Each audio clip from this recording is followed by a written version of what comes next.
A hovorím, mám okolo seba ľudí, ktorí proste ako keby nemajú ten mindset nastavený tak, že oni chcú v živote niečo robiť. Oni proste vidia len to, že od pondelka do piatku budú proste chodiť do roboty a nič vlastné si nechcú vybudovať.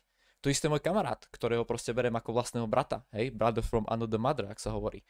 Proste on si začal niečo vlastné robiť u nás doma v dedine a proste tí ľudia okolo boli takí, že na čo ti to je, že aj tak z toho nič nebudeš mať, že my by sme do toho nedávali peniaze a také veci.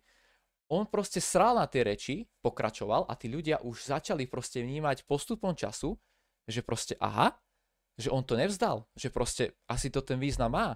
Prečo by si mal počúvať iných, ktorí ti budú vravieť, že proste nerob to a podobné veci a budú ťa od toho odhovárať, budú ti hovoriť poď radšej s nami vonku a podobné veci, hej? Nie. Proste chod si za tým mindsetom, nepočúvaj ľudí, čo ti na to hovoria, proste chod si za tým, že proste tá mentalita je úplne inde a toto ľudia nevedia pochopiť.